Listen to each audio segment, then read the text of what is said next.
Dear student, अगर आप Jharkhand board से इस बार क्लास 10th की तैयारी कर रहे हैं और 2023 के 27 मार्च को विज्ञान विषय की परीक्षा देने वाले, तो ये वीडियो आपके लिए बहुत ज़्यादा इंपॉर्टेंट होने वाला है।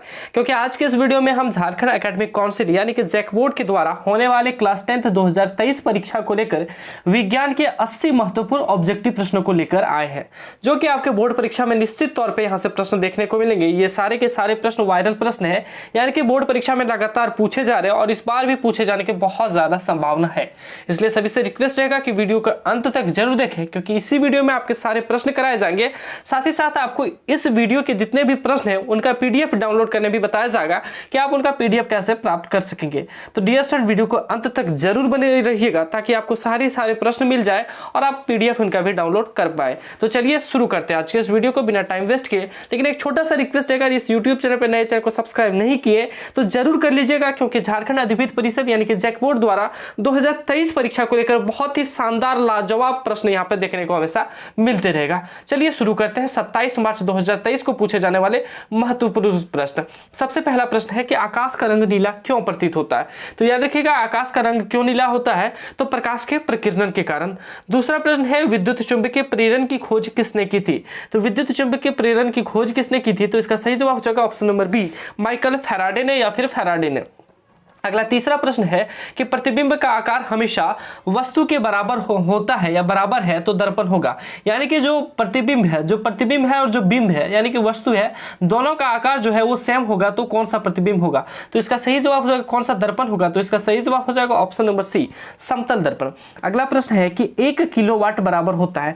याद रखिएगा 1 किलोवाट बराबर कितना होता है? तो 3.6 गुने 10 पर पावर 6 जूल। याद रखिएगा 1 किलोवाट की जो वैल्यू होती है वो 3.6 गुने 10 पर पावर 6 जूल होती है। और यह प्रश्न बहुत ही ज्यादा इंपॉर्टेंट है और बहुत बार पूछा भी गया है। अगला प्रश्न है कि एथेनोइक अम्ल को सामान्यतः कहा जाता है। एथेनोइक अम्ल को सामान्यतः कहा जाता है, तो इनका सही जवाब हो जाएगा एसिटिक अम्ल कहा जाता है। ऑप्शन नंबर बी हो जाएगा इसका सही जवाब। अगला प्रश्न है कि भारतीय संगीत प्रणाली में संगीत के कितने सुर होते हैं? आप याद सुने होंगे सा रे गा मा पा धा नी सा, तो इसमें कितने सुर होते हैं? तो याद रखिएगा भारतीय संगीत प्रणाली में संगीत के कितने सुर होते हैं? ऑप्शन नंबर सी हो जाएगा 7 सुर इनका सही जवाब। अगला प्रश्न है कि वायुरोधी बर्तनों में खाद्य सामग्री को रखने में उपचयन की गति हो जाती है। यानी कि जिसमें वायुरोधी हो, यानी कि जिसमें नमी या फिर वायु नहीं जाता हो, तो ऐसे बर्तनों में अगर हम खाद्य सामग्री को रखते हैं तो क्या उपचयन की गति कैसी हो जाएगी? तो उपचयन की गति हो जाएगी धीमी। ऑप्शन नंबर ये हो जाएगा करेक्ट आंसर।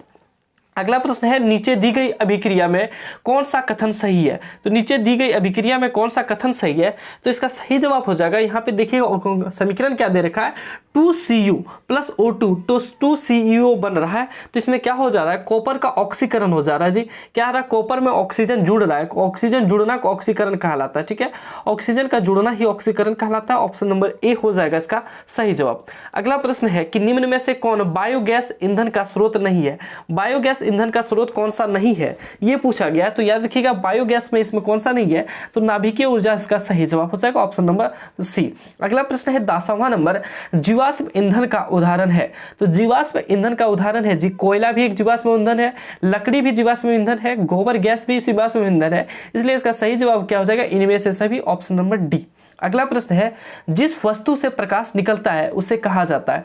जिस वस्तु से प्रकाश निकलता है उसे कहा जाता है, तो उसे हम लोग कहते हैं प्रकाश स्रोत। याद रखिएगा जिस वस्तु से प्रकाश निकलता है उसे हम लोग क्या कहते हैं, प्रकाश स्रोत। अगला प्रश्न है खतरे के संकेत का प्रकाश किस रंग का होता है? आप जानते होंगे खतरे का संकेत किस रंग से दिखाया जाता है। तो इसका सही जवाब हो जाएगा ऑप्शन नंबर डी, लाल रंग से हो जाएगा जी। कौन से रंग से दिखाया जाता है? तो खतरे का संकेत लाल रंग से दिखाया जाता है, जबकि कहीं खतरे का संकेत ना हो तो उसे किस रंग से दिखाया जाता है? हरे रंग से दिखाया जाता है। अगला प्रश्न है 1 जूल और 1 सेकंड के अनुपात को क्या कहते हैं? 1 जूल और 1 सेकंड के अनुपात को क्या कहते हैं? तो 1 वाट कहते हैं, यानी कि J बाय S हो जाएगा, यानी कि J बाय T हो जाएगा। क्या हो जाएगा, 1 वाट के बराबर हो जाएगा। इसका सही जवाब हो जाएगा ऑप्शन नंबर डी। अगला जो प्रश्न है, चुंबकों के सजातीय ध्रुवों के बीच क्या होता है। सजातीय यानी कि अगर पॉजिटिव ध्रुव है, यानी कि पॉजिटिव कहने का मतलब अगर मान लेते हैं एक चुंबक है, चुंबक में क्या होता है, एन और एस पोल होता है, एक नॉर्थ पोल होता है, एक साउथ पोल होता है। और अगर दूसरा चुंबक हम ले लेते हैं, हम क्या करते हैं कि नॉर्थ वाले सामने नॉर्थ वाले रख देते हैं, ये नॉर्थ इधर भी है और इधर भी नॉर्थ है, तो क्या होगा, इन दोनों के बीच क्या लगने लगेगा, तो एक बल लगेगा जिसे हम प्रतिकर्षण कहते हैं। आप बचपन में किए भी होंगे, दोनों एक साइड रखते देते होंगे तो क्या होता होगा कि दोनों अलग होते जाता होगा, यानी कि दूर जाना चाह रहा होगा, तो उसे प्रतिकर्षण कहते हैं। ठीक है, अगला प्रश्न देखते हैं। अगला है 15वां नंबर, विद्युत मोटर परिवर्तित करता है। विद्युत मोटर परिवर्तित करता है तो इसका सही जवाब क्या हो जाएगा, विद्युत ऊर्जा को आंतरिक ऊर्जा में परिवर्तित करता है। विद्युत मोटर क्या करता है, विद्युत ऊर्जा को आंतरिक ऊर्जा में परिवर्तित करता है। अगला प्रश्न है 16वां नंबर, लेंस की क्षमता का एसआई मात्रक है। लेंस की क्षमता का एसआई मात्रक एक तो आप जानते हैं डायोप्टर है जी, लेंस की क्षमता का एसआई मात्रक क्या है, डायोप्टर है। ठीक है, क्या होता है डायोप्टर, जिसे हम लोग टी से संकेत भी करते हैं। तो यहाँ पे डायोप्टर ऑप्शन में नहीं दिया गया है, यहाँ पे सेंटीमीटर दिया गया, पर सेंटीमीटर दिया गया, पर मीटर दिया गया और मीटर दिया गया। तो सर कैसे हम लोग जानेंगे, तो आपको पता है लेंस की क्षमता क्या होती है, P बराबर होता है 1/f, 1/f होता है, और f जो होता है जी मीटर में होता है, क्या होता है, मीटर में होता है। तो पावर कितना दे रखा है, 1 है, और f कितना, फोकस दूरी 1 ही मीटर के लिए निकालेंगे तो 1/m हुआ, क्या हुआ, 1/m हो गया। फोकस दूरी क्या है, 1m, मीटर में है तो 1m, तो m क्या चल जाएगा, ऊपर जाएगा, जैसे ही ऊपर जाता है तो पावर माइनस में लग जाता है, तो इसका सही जवाब हो जाएगा -m पर पावर -1। ठीक है, ये भी क्वेश्चन पूछा गया है। अगला प्रश्न है, लघुपथन के समय परिपथ में विद्युत धारा का मान होगा। जब लघुपथन होता है तो परिपथ में विद्युत धारा का मान कैसा हो जाएगा, तो बहुत अधिक हो जाएगा जी, बहुत अधिक होने पर ही ना लघुपथन होता है। आप ये पढ़े होंगे जब क्लास 10th एनसीईआरटी बुक पढ़े होंगे तो आपको पता होगा कि जब बहुत ज्यादा मात्रा में वोल्ट आ जाता है तो उस पर क्या होती है, विद्युत धारा का मान बहुत ज्यादा बढ़ जाता है तो लघुपथन हो जाता है। यानी कि जैसे आप घर में बोलते होंगे कि शॉर्ट सर्किट हो गया, क्या होगा, शॉर्ट सर्किट बोलते होंगे। सही जवाब हो जाएगा ऑप्शन नंबर ए। अगला प्रश्न है, विद्युत चुंबकीय प्रेरण की खोज किसने की थी। विद्युत चुंबकीय प्रेरण की खोज किसने की थी, तो इसका सही जवाब क्या हो जाएगा, फैराडे ने। क्या किसने किया था जी, फैराडे ने किया था, ऑप्शन नंबर ए हो जाएगा इसका करेक्ट आंसर। अगला प्रश्न है 19वां नंबर, एक उत्तल लेंस होता है। एक उत्तल लेंस कैसा होता है, अब जी दो लेंस होता है, एक तो अवतल होता है, एक उत्तल होता है। ठीक है, अवतल इस तरह से कुछ दिखता है, ठीक है, और उत्तल इस तरह से कुछ दिखता है। आप जानते होंगे कि अवतल जो है बीच में क्या होता है, बीच में होता है पतला, और उत्तल क्या होता है, बीच में होता है मोटा। आप देख भी पा रहे हैं। तो पूछा गया एक उत्तल लेंस कैसा होता है, सभी जगह पे समान मोटाई है, ये है उत्तल जी, ये है उत्तल, ये है अवतल। तो पूछा जा रहा है उत्तल लेंस कैसा होता है, सभी जगह समान मोटाई है, नहीं है, बिल्कुल गलत बात है। बीच की अपेक्षा किनारों में मोटा है। बीच की अपेक्षा किनारों में कौन मोटा है जी, तो अवतल होता है बीच की अपेक्षा किनारों में मोटा, ये भी ऑप्शन गलत हो गया। और क्या देखा, किनारों की अपेक्षा बीच में मोटा, यहाँ पे इनका किनारा है और ये बीच है, तो ये बीच में मोटा है किनारों की अपेक्षा में, तो ऑप्शन नंबर सी हो जाएगा करेक्ट आंसर। ठीक है, अगला देखते हैं, अवतल लेंस का आवर्धन m बराबर होता है। अवतल लेंस का आवर्धन जी m बराबर क्या होता है, v/u। v किसको कहते हैं सर, v कहते हैं जी प्रतिबिंब को, और u कहते हैं वस्तु को, u कहते हैं वस्तु को। तो इसका सही क्या जवाब हो जाएगा, v/u हो जाएगा। अवतल लेंस का आवर्धन जब भी निकालने थे तो v/u आपको याद रखना है। ठीक है, अगला प्रश्न देखते हैं। ये भी प्रश्न जो है बहुत बार पूछा गया बोर्ड एग्जाम में। जिस भी प्रश्न के हम बगल में, जी हाँ, जिस भी प्रश्न के बगल में हम ऐसा लिख देते हैं VVI या फिर ऐसा कर देते हैं, याद रखिएगा ये प्रश्न बहुत बार पूछा गया और इस बार भी पूछे जाने की बहुत ज्यादा संभावना है। अगला प्रश्न है, गोलीय दर्पण में फोकसा अंतर। गोलीय दर्पण में फोकसा अंतर और वक्रता त्रिज्या के बीच संबंध बताना है। गोलीय दर्पण के फोकसा अंतर और वक्रता त्रिज्या के बीच अंतर बताना है। तो आपको पता है जी फोकस दूरी क्या होती है, वक्रता त्रिज्या की क्या होती है, आधी होती है। लेकिन यहाँ पे क्या दे रखा है, यहाँ पे ऐसा ऑप्शन में आपको दिख रहा है, नहीं दिख रहा है। यहाँ पे देखिए हर जगह R ऊपर में होना चाहिए, R ऊपर में होना, ये नहीं होगा, इसमें भी नहीं होगा। F बराबर R नहीं होता है, ऐसे भी ऑप्शन से कर दिए तो ये आंसर सही होगा। लेकिन सर R बराबर 2F कैसे आया, तो R के जगह R लिखे जी, R के जगह R लिखे, क्रॉस मल्टीप्लिकेशन किए तो R के जगह R हुआ, और 2 से जब F गुना हो जाएगा तो 2F हो जाएगा। तो वक्रता त्रिज्या जो हो गया फोकस दूरी की कितनी होगी, दुगनी होगी। ठीक है, अगला देखते हैं। अगला है मानव नेत्र में। मानव नेत्र में क्या होता है, किस प्रकार का लेंस, किसी प्रकार का लेंस नहीं होता है, गलत बात है जी। मानव का जो नेत्र है उसमें एक लेंस होता है जिसे उत्तल लेंस कहते हैं। ठीक है, अवतल लेंस होता है, नहीं जी, उत्तल लेंस होता है। बिल्कुल, मानव नेत्र में कैसा लेंस होता है, उत्तल लेंस होता है। सर कैसे जाने उत्तल लेंस होता है, तो एक छोटा सा आप चीज जानते होंगे, उत्तल लेंस चीजों को छोटा छोटा दिखाता है। अगर इतना बड़ा चीज है तो ये इतना छोटा दिखाता है, तो उत्तल लेंस चीजों को छोटा छोटा दिखता है। अगर आप अपना आंख में देखेंगे तो आपको बहुत सारी चीजें छोटी छोटी दिखेगी, तो उत्तल लेंस सही जवाब हो जाएगा। अगला प्रश्न है 23वां नंबर, मानव नेत्र वस्तु का प्रतिबिंब निम्न में से किस भाग पर बनाता है?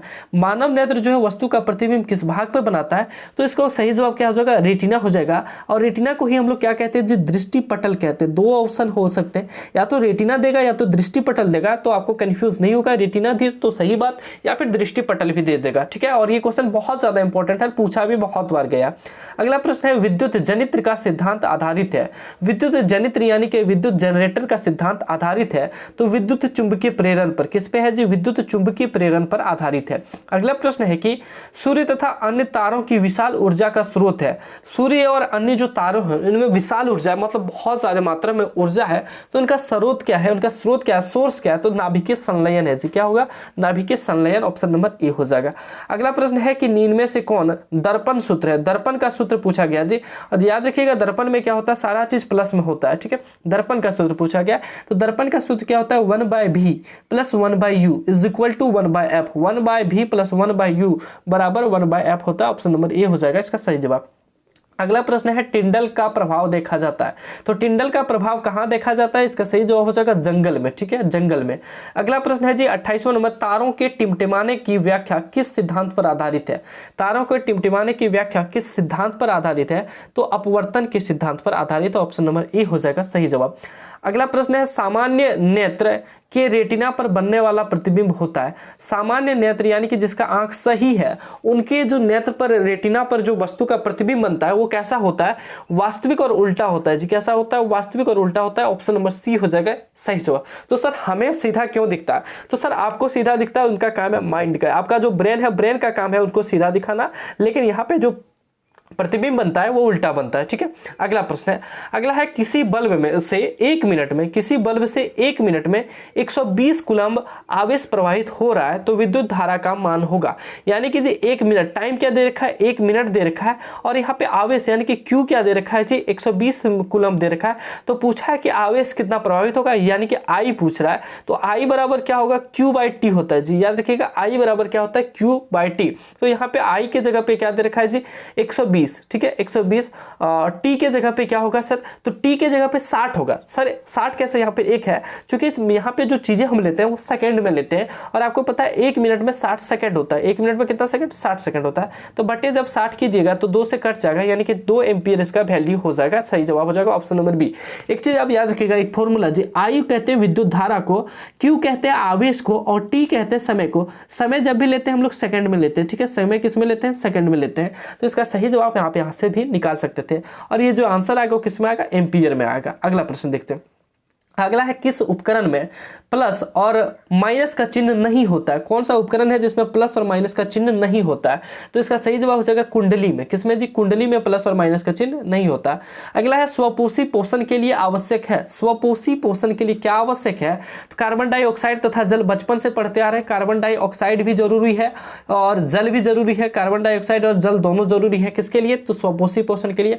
और क्या है जी? क्लोरोफिल की आवश्यकता भी होती है, बिल्कुल सर। सूर्य का प्रकाश की भी आवश्यकता होती है, बिल्कुल। तो इसका सही जवाब क्या हो जाएगा? उपरोक्त सभी, ठीक है। अगला प्रश्न देखते हैं। अगला प्रश्न है जी 33वां नंबर, प्रकाश संश्लेषण द्वारा किसकी प्राप्ति होती है? प्रकाश संश्लेषण द्वारा किसकी प्राप्ति होती है? तो ग्लूकोज की प्राप्ति होती है। एक समीकरण आप पढ़े होंगे, यहाँ पे जब सनलाइट करता होगा CO2 प्लस H2O और भी चीजें मिलाई जाती होगी, तो यहाँ पे क्या बनता था? तो C6H12O6 बनता था, ठीक है। C6H12O6 जिसे हम लोग ग्लूकोज कहते थे। अगला प्रश्न देखते हैं। अगला है शुक्राणुओं का मोचन कहाँ होता है? तो शुक्राणुओं का मोचन कहाँ होता है? तो इनका सही जवाब हो जाएगा शुक्रवाहिका में। शुक्राणुओं का मोचन कहाँ होता है? तो शुक्रवाहिका में। अगला प्रश्न देखते हैं। ओजोन परत के अवक्षय से कौन सी बीमारियां उत्पन्न होती है? ओजोन परत के अवक्षय से कौन सी बीमारियां उत्पन्न होती है? तो 3 बीमारियां उत्पन्न होती है। मेनली दिया रहेगा आपको 3 ही बीमारी। एक तो त्वचा कैंसर, ये सबसे ज्यादा फेमस बीमारी है। दूसरा है मोतियाबिंद, और तीसरा है उत्परिवर्तन।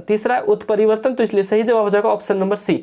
और पूछा जाएगा ओजोन परत के अवक्षय का सबसे महत्वपूर्ण कारण कौन सा है? तो CFC। कौन सा है? CFC, क्लोरोफ्लोरोकार्बन, ठीक है। अगला प्रश्न है आनुवांशिक गुणों का संदेश होता है। आनुवांशिक गुणों का संदेश क्या होता है? DNA अणुओं में। क्या होता है जी? DNA अणुओं में, ठीक है। अगला प्रश्न देखते हैं। एक नर हार्मोन है। नर हार्मोन कौन है? सा है एस्ट्रोजन। नर हार्मोन कौन सा है जी, एस्ट्रोजन। और मादा हार्मोन पूछा जाए तो प्रोजेस्टेरॉन। क्या हो जाएगा, प्रोजेस्टेरॉन। एस्ट्रोजन हो गया नर हार्मोन और मादा हार्मोन प्रोजेस्टेरॉन। अगला प्रश्न देखते हैं 38वां नंबर, शुक्राणु का निर्माण होता है। तो शुक्राणु का निर्माण कहाँ होता है जी, तो वृषण में होता है। कहाँ पे, वृषण में होता है। वृषण आप जान रहे होंगे, शुक्राणुओं का निर्माण जो होता है वो कहाँ पे होता है, तो वृषण में होता है। इसका सही जवाब हो जाएगा ऑप्शन नंबर ए। ठीक है, अगला प्रश्न देखते हैं।